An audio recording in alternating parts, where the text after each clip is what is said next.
One damaged bridge can look like a local problem. But when several routes into Crimea are hit in the same week, and Russian military traffic starts getting hunted on the roads it uses to escape the first strikes, something much bigger is happening. Ukraine is no longer only trying to hit Russian troops near the front line. It is reaching for the system that keeps Russia's southern war moving: fuel, ammunition, trucks, bridges, ports, and the roads from Crimea into occupied Kherson and Zaporizhzhia. That is why names like Chongar, Henichesk, Armyansk, Stavki, and Myrny now matter far beyond the map. They are not just locations. They are pressure points in Russia's supply chain. Before we go deeper, make sure to like, share, and subscribe to Military Force for clear analysis on the weapons, battles, and geopolitical shocks shaping today's war. Because if Ukraine can make every road from Crimea dangerous, Russia may face a problem that no single bridge repair can fix. And while Moscow still pushes hard in Donetsk, the bigger question is now becoming harder to ignore. Can Russia keep attacking if the roads behind its army are slowly turning into traps?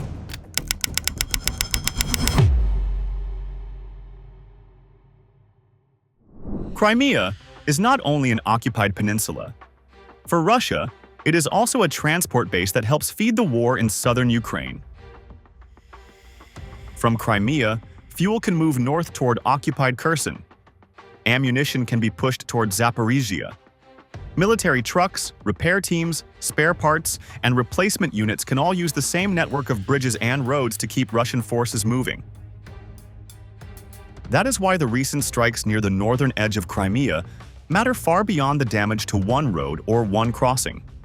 Ukraine is not just hitting concrete. It is putting pressure on the routes Russia needs to keep its southern front alive. Over the past week, several names have become more important on the military map: Chongar, Henichesk, Armyansk, Stavki, and Myrny. To many viewers, these may look like small places far from the main battlefield. But in war, a small crossing can carry a large part of an army's daily life. Chongar is one of the direct routes from Crimea into Russian-controlled Kherson. Henichesk connects to a thin strip of land along the northeastern side of Crimea. Armyansk, Stavki, and Myrny are tied to the roads and bridges around the North Crimean Canal and the northern gates of the peninsula. Together, they form more than a local road system. They are part of the supply chain behind Russian operations in the south. This is why Ukraine's campaign is different from a normal bridge strike. A bridge can be repaired, traffic can be redirected, and military engineers can try to restore movement. But the deeper issue is confidence. Russian commanders need to know which road is safe enough for fuel trucks, which crossing can carry heavy vehicles, and which route can move ammunition without being watched from above.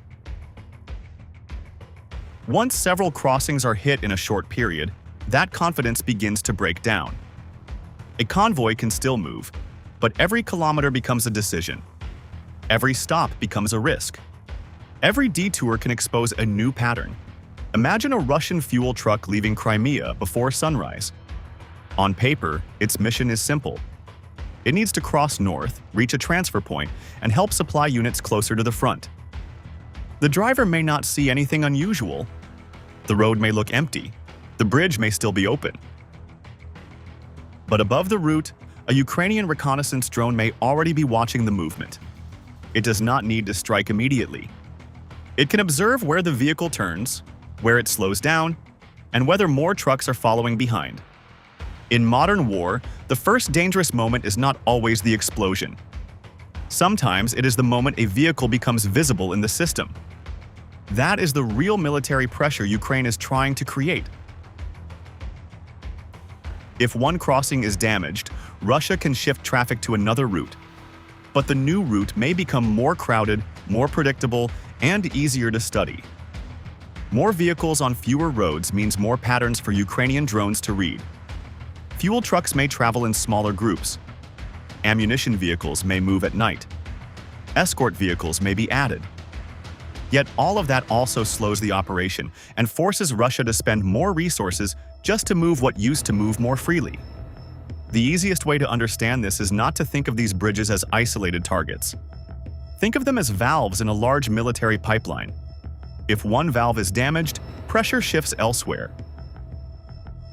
If several valves are hit, the whole system starts to shake. Russia may still have trucks, troops, and ammunition, but the question becomes whether they can arrive on time, in the right place, and in usable condition. This is why the northern routes into Crimea are becoming a battlefield of their own. The fight is no longer only inside trenches or around ruined towns. It is also on the roads behind the front, where fuel, ammunition, and movement decide how long an army can keep attacking. And once those rear roads become dangerous, the next question is not where Russia wants to move, but where it can still move safely. The reported strike near Armyansk shows a dangerous problem for Russia. A backup road can become a trap when Ukraine already understands why that road is being used. According to Ukrainian sources, a Russian logistics group near Armyansk included about 50 military vehicles. These vehicles were described as carrying fuel, ammunition, and other military supplies. The key detail is not only the number. The more important point is the timing. This convoy was reportedly moving after Russia shifted part of its traffic away from Chongar, where earlier damage had made movement more difficult. That means Ukraine may not have been waiting for one random target. It may have been watching the new route Russia was forced to choose. This is what makes the Armyansk strike so important. In military terms, it looks like a route-switching trap. When a main road becomes unsafe, an army has to move supplies through another corridor. But that new path is often narrower, more exposed, and less flexible. More vehicles may be pushed into fewer choices. Drivers may use the same turns, the same waiting areas, and the same crossing points. From the ground, this may look like a normal change of route. From the sky, it can become a pattern. That pattern is exactly what Ukrainian drones are built to read. A reconnaissance UAV does not always have to attack first. Its first job may be to watch. It can follow the lead vehicles, mark the stopping points, and identify which trucks are carrying fuel or ammunition.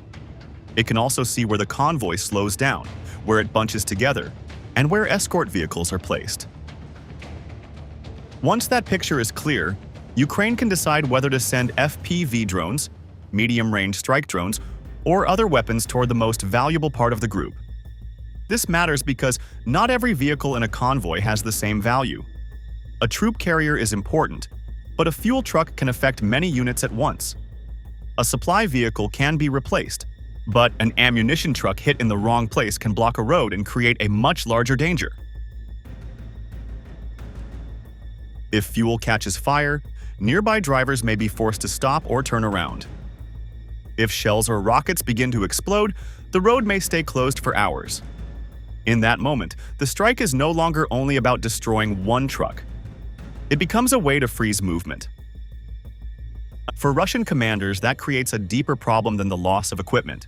They need stable routes to plan the next attack, repair damaged vehicles, rotate soldiers, and move supplies before a major operation. If every substitute road can be watched, then planning becomes slower and more uncertain. A commander may still have fuel in Crimea, but he cannot be sure it will arrive on time. He may still have ammunition in storage, but he may have to divide it into smaller loads, add escorts, change schedules, and accept delays. That kind of pressure does not always appear on a frontline map, but it can shape what happens there. The Armyansk case also sends a message to every Russian unit moving north from Crimea. Ukraine is not only striking fixed points like bridges, it is studying the behavior that appears after those bridges are hit. This is the real danger of a modern drone battlefield. The first strike changes the route. The second strike punishes the adjustment. The third strike may come after the enemy believes it has found a safer way around the problem. That is why the figure of about 50 vehicles matters. It is not just a large convoy. It is a sign that Russia's rear movement is being pushed into predictable channels. And once a military route becomes predictable, it can become a target map. This pressure near Armyansk leads directly into the next layer of the war, because Russia's dependence on Crimea grew only after other southern supply corridors became more dangerous. Russia's growing dependence on Crimea did not happen by accident. It happened because the coastal land route through Mariupol, Berdyansk, and Melitopol is no longer the safe military highway Moscow once wanted it to be. The R-280, often linked to the wider Novorossiya route, connects Rostov with occupied Mariupol, Berdyansk, Melitopol, and Crimea. For Russia, this road is not just a line on a map. It is a moving supply belt for the Southern War. Trucks can carry fuel toward artillery units. Repair vehicles can move closer to damaged armor. Spare parts, food, drones, shells, and troop transports can all use this corridor to support Russian positions from the Sea of Azov toward the front. If this route works smoothly, Russia can keep pressure on several sectors at the same time. But if it becomes dangerous, the whole southern system starts to slow. This is where Ukraine's medium-range drone campaign becomes important. Ukrainian UAVs do not need to destroy every truck on the road to change how Russia moves. They only need to make the route feel watched. A fuel tanker parked near a rest point can become a target. A repair truck waiting beside a damaged vehicle can be tracked. A small convoy moving between towns can be followed until it reaches a bridge, a junction, or a place where it has little room to turn. Units such as Nemesis and other Ukrainian drone forces are turning supply roads into areas of constant observation, and that changes the cost of every trip. When Russian drivers leave a main highway, the problem does not disappear. A side road may look safer for a short time, but it often forces vehicles to move more slowly. Dirt tracks can limit speed. Narrow crossings can create pauses. Small bridges can become choke points. A truck that moves away from a known route may also lose cover, communications, and protection from nearby support units. In that situation, a detour can become more dangerous than the original road because the vehicle is now moving through a place where Ukraine may already be looking. That pressure helps explain why Crimea has become more important as an alternative supply base. If the coastal corridor through Mariupol, Berdyansk, and Melitopol is under growing drone threat, Russia has to lean harder on the routes running out of Crimea toward occupied Kherson and Zaporizhzhia. But this creates a strategic trap. The more Moscow uses Crimea as the backup system, the more those northern exits become valuable targets for Ukraine. Russia is not simply choosing between a safe road and a dangerous road. It is choosing between several roads that are all becoming easier to predict. This situation also gives new meaning to reports about Kinburn Spit. Some accounts suggest Russian forces there may be adjusting or reducing their presence because of supply problems and the risk of isolation. That claim still needs caution because the full scale of any withdrawal has not been independently confirmed. But the location itself explains why the issue matters. Kinburn sits near the mouth of the Dnipro River, close to the Black Sea, and any force holding a position there needs steady support. If supplies from Crimea and occupied Kherson become harder to move, isolated positions become heavier to hold. That is the wider point behind Ukraine's campaign. Kyiv does not have to destroy Russia's entire logistics network in one day. It only has to make each route more costly, more uncertain, and more exposed than it was before. A truck can still leave Rostov. A convoy can still pass through Melitopol. A supply column can still move north from Crimea. But if every path demands more planning, more escorts, more fuel, and more risk, then Russia pays a higher price for the same movement. This is why the fight for roads is becoming part of the fight for territory. The land bridge, the Crimean exits, and exposed positions like Kinburn are now connected by the same question. How long can Russia keep feeding its southern front when Ukraine is turning every supply option into a dangerous choice? Ukraine's current drone campaign is closely tied to a goal it could not achieve with tanks in 2023. During the 2023 counteroffensive, one of Kyiv's main aims was to push south through Zaporizhzhia and threaten Russia's land bridge to Crimea. If Ukrainian forces had reached closer to the Sea of Azov, they could have placed major roads under direct fire and forced Russia to defend Crimea under much heavier pressure. But the Russian defensive system was deep and prepared. Minefields slowed armored vehicles. Trenches and anti-tank obstacles broke the speed of the attack. Artillery covered the open ground, and the Surovikin line made every movement costly. Ukraine could advance in some areas, but it could not create the fast mechanized breakthrough needed to cut the corridor by force. That failure now gives context to what Kyiv is doing from the air. Instead of driving tanks close to the road, Ukraine is using drones to make the road itself unsafe. This is a major change in how military pressure is created. In the past, an army usually had to seize ground near a highway before it could control that highway. Now, Ukraine may not hold the territory beside the route, but it can still make movement difficult through reconnaissance, target data, medium-range UAVs, long-range drones, and repeated precision strikes. A road can remain under Russian control on the map, yet become dangerous in practice. A bridge can still stand, but drivers may no longer trust it. A fuel depot can sit far behind the line, but it may still be within reach if Ukrainian operators can find, track, and hit it. This is how battlefield control is changing. The target list shows the scale of the shift. Ukraine is not only going after frontline vehicles, it is striking bridges, fuel depots, repair stations, troop gathering points, ammunition trucks, port facilities, and logistics nodes around Mariupol. It is also reaching deeper into Russia's military support system, including defense plants and energy infrastructure that help feed the war. These attacks do not all have the same effect, but together they aim at one thing: the rhythm of Russian operations. If fuel arrives late, artillery may fire less. If repair teams cannot reach damaged armor, those vehicles stay out of action longer. If ammunition has to be split into smaller loads, supply becomes slower and harder to manage. The result is not always dramatic on camera, but it can be serious on the front. This is why the campaign can be understood as a counter-offensive without a breakthrough. It does not capture land quickly, and it does not look like a classic armored push. But it can still pressure the same strategic target that Ukraine tried to reach in 2023: Russia's ability to move across the south. When supply routes are watched, Russian commanders must change schedules, move at night, divide convoys, add air defense, and accept more delays. Those choices consume time, fuel, manpower, and attention. Ukraine is trying to turn drone technology into a substitute for the ground breakthrough that has not yet happened. And that pressure is now expanding beyond roads into the systems that keep Russia's war machine alive.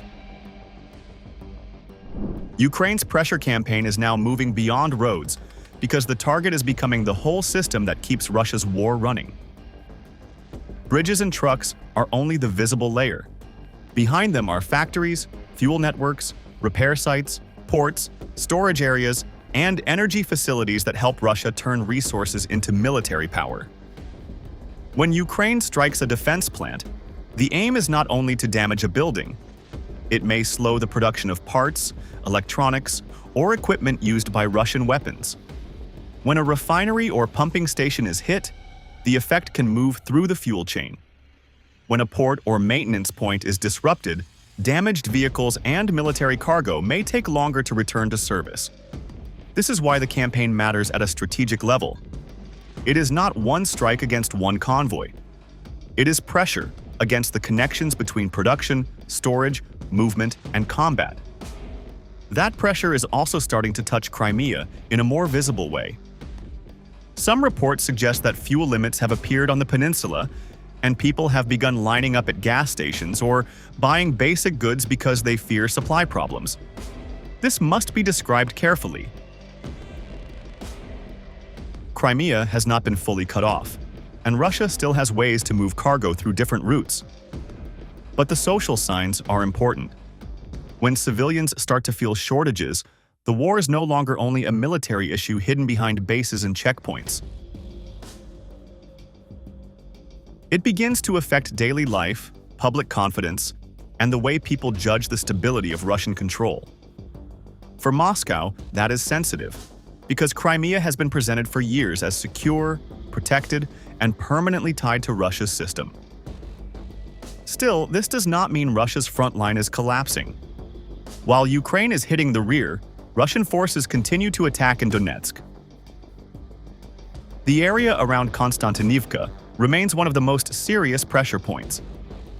This city sits near the southern edge of Ukraine's so-called fortress belt, a chain of defended urban areas linked to Sloviansk, Kramatorsk, Drushkivka, and Konstantinivka itself.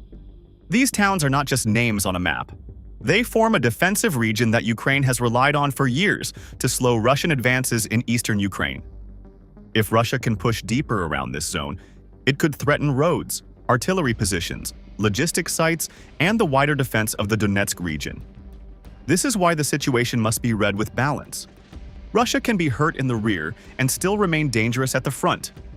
Moscow is still using infantry assaults, artillery fire, drones, glide bombs, and small infiltration groups to search for weak points. These attacks may not look like a clean breakthrough, but they can slowly wear down Ukrainian positions. A village can be pressured from several sides. A road can become too dangerous for evacuation. A defensive unit can be forced to spend more drones, shells, and reserves just to hold the same ground. In that kind of fighting, time becomes a weapon for both sides. So the war is now moving at two different speeds. Ukraine wants to slow Russia from behind by making fuel, ammunition, repairs, and transport harder to manage. Russia wants to move forward before that pressure becomes a real limit on its attacks. One side is trying to weaken the engine. The other is still pressing the accelerator at the front. That is why the next phase of this battle may not be decided only by which road is hit or which town is attacked, but by which army can keep its rhythm longer under pressure. The battle around Crimea is no longer only about bridges. It is about whether Russia can still keep its southern war machine moving at the speed it needs. Ukraine is trying to create a battlefield where every route carries a cost. A road through Mariupol can be watched. A crossing near Chongar can be damaged.